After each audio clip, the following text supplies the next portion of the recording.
Bismillahirrahmanirrahim. Assalamualaikum warahmatullahi wabarakatuh. Alhamdulillah, salatu wassalamu ala rasulillah, wala hawla wala quwata illa billah. Asyhadu an la ilaha illallah wa la syarika lahu wa asyhadu anna muhammadan abduhu wa rasuluhu la nabiyya ba'dah. Alhamdulillah, anak yang berbahagia yang saya banggakan, kita bisa bertemu lagi di hari Jumat ini dalam acara kegiatan halaqah. Alhamdulillah ya.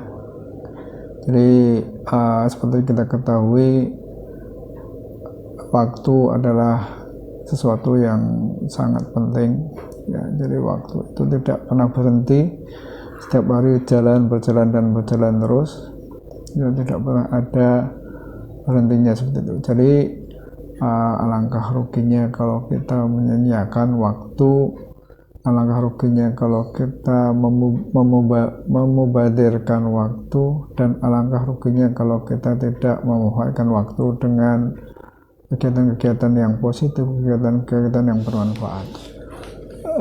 Anak-anak yang berbahagia dan Ustadz banggakan, ketahuilah bahwa waktu itu nanti akan ditanyakan oleh Allah Subhanahu wa Ta'ala di akhirat.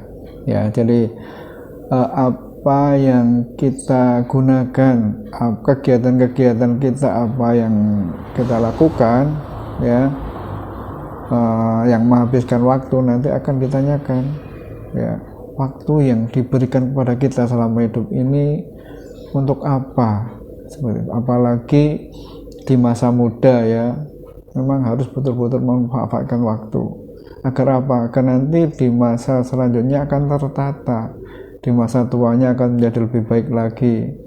Apabila waktu di masa muda itu disia-siakan ya, dengan banyak kegiatan-kegiatan yang mubazir, banyak kegiatan-kegiatan yang menghabiskan waktu secara tidak bermanfaat, maka ada kerugian di situ ya. Kerugian pertama nanti di masa selanjutnya, di masa dewasa dan di masa tua ya, akan lebih tidak siap menghadapinya dibandingkan dengan teman-teman yang bisa memanfaatkan waktu dengan kegiatan-kegiatan yang lebih baik, misalnya belajar ya, misalnya berlatih keterampilan-keterampilan yang lain. Dia akan menjadi lebih siap di masa tua dan masa selanjutnya. Sementara kalau anak-anak yang mensia-siakan waktunya, misalnya dengan bermain game ya, sepanjang hari tidur, nah, dia tidak punya bekal apa-apa ya di masa dewasa dan di masa tuanya. Itu di dunia, nanti di akhirat pun akan ditanyakan ya, dan akan mendapatkan konsekuensi hukuman jika waktu itu tidak dimanfaatkan dengan baik ya, karena akan berakibat buruk nanti di masa-masa dewasa dan di masa-masa tua. Seperti itu. Anak-anak yang ruh yang terbanggakan, oleh karena itu perlunya kita memanfaatkan waktu dengan baik. Nah, di sini ada beberapa strategi mungkin yang bisa kita lakukan bagaimana dengan memanfaatkan waktu dengan baik. Yang pertama adalah membuat skala prioritas ya, atau mengerjakan yang lebih penting terlebih dahulu. Ya, di masa kalian adalah belajar penting, mengerjakan tugas dari sekolah penting. Ya, itu dilakukan terlebih dahulu dibandingkan dengan hal-hal yang nomor selanjutnya yang tidak penting. Ya, yang tidak penting misalnya apa? Membaca novel, ya, bermain game. Ya, hiburan sih boleh, tetapi tidak boleh menyita waktu. Di saat kita capek belajar, di saat kita penat, lelah karena kita berkegiatan yang penting, yang nomor satu tadi, yang skala prioritas ya, belajar, bekerja misalnya, kita boleh istilahnya menghibur diri ya, dengan membaca novel, membaca bermain game, tentunya game-game yang istilahnya tidak merusak, novel-novel yang tidak buruk, novel-novel yang bagus, yang memberi semangat, memberi penyegaran, game-game yang istilahnya juga tidak merusak ya, seperti itu. Hal selanjutnya yang harus kalian lakukan adalah ya berkata tidak dengan tegas, baik itu kepada diri sendiri atau kepada orang lain. Ya, kata ini digunakan kapan? Ya, pada saat kita mengerjakan sesuatu yang penting, yang prioritas tadi. Nah, di situ kita terbersit atau tergoda dengan mainan, game. Ya, biasanya itu terjadi pada saat kondisi buntu. Nah, ini kata-kata sakti tadi harus kita keluarkan. Tidak, ya, tidak dan tidak, seperti itu. Atau pada saat teman kita mengajak, sementara pekerjaan kita belum selesai, tugas kita belum selesai, kata-kata itu harus muncul, tidak dan tidak. Sehingga apa yang terjadi? Kalau kita mengatakan kata tidak, maka kita akan kembali lagi ke tugas utama, kita akan fokus lagi. Ya, bolehlah kalau pada saat mengerjakan tugas ada kebuntuan seperti itu, tapi kita tidak boleh berpaling, ya, keluarkan kata tidak, ya, sehingga waktu akan efektif untuk mengerjakan tugas yang utama, tugas yang prioritas tadi.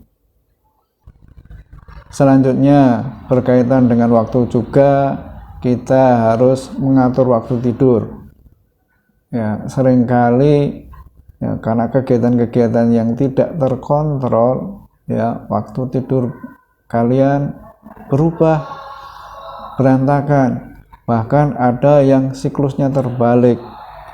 Ada beberapa di antara kalian saya tahu ya siklus tidurnya terbalik. Ya, jadi ada yang siang tidur seharian, ya, malamnya karena kegiatan yang tidak terkontrol lagi, misalnya membaca novel atau bermain game, sehingga sampai larut malam, bahkan hampir subuh. Atau mungkin ada yang sekalian sholat subuh, setelah sholat subuh tidur seharian. Nah, itu tidak baik, ya. Berkaitan dengan waktu ini, aturlah tidur yang baik. Kalian sudah ketahui ya bahwa tidur yang baik adalah seperti Rasulullah sampaikan, ya, kalau tidak ada kegiatan di malam hari silahkan tidur. Setelah itu bangun malam-malam, ya, untuk sholat tahajud, untuk belajar, ya. Itu adalah prime time, waktu yang utama, di mana kita bisa bermunajat kepada Allah, meminta sesuatu. Selanjutnya belajar, dalam waktu-waktu yang luar biasa. Ya. Baiklah anak-anakku yang berbahagia, yang Ustaz banggakan, mungkin itu ya yang Ustaz bisa sampaikan berkaitan dengan waktu. Jadi kita harus betul-betul memanfaatkan waktu dengan baik, karena pemanfaatan waktu dengan baik dengan kegiatan-kegiatan yang bermanfaat akan membuat kita lebih siap, membuat kalian lebih siap untuk menghadapi masa-masa selanjutnya. Ya, karena bagaimanapun juga kegiatan bermanfaat akan membuat seseorang lebih matang, akan membuat seseorang lebih dewasa, sehingga nanti di masa-masa selanjutnya akan lebih mudah dalam menghadapi tantangan hidup.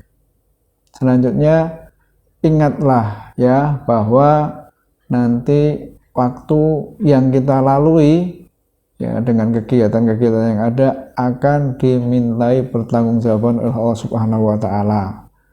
Nah, karena itu ya sekali lagi manfaatkan waktu dengan baik. Selanjutnya silahkan kiat-kiat atau tips yang Ustadz sampaikan tadi, ya, ada 3 tips tadi, silahkan coba dilaksanakan, diamalkan, insya Allah ya. Dengan sedikit itu kita bisa mensiasati ya bagaimana menggunakan waktu itu sebaik-baiknya. Baik, terima kasih. Kurang lebihnya minta maaf atas tutur kata yang tidak pas. Kita ketemu lagi di lain kesempatan. Billahi taufiq wal hidayah. Wassalamualaikum warahmatullahi wabarakatuh.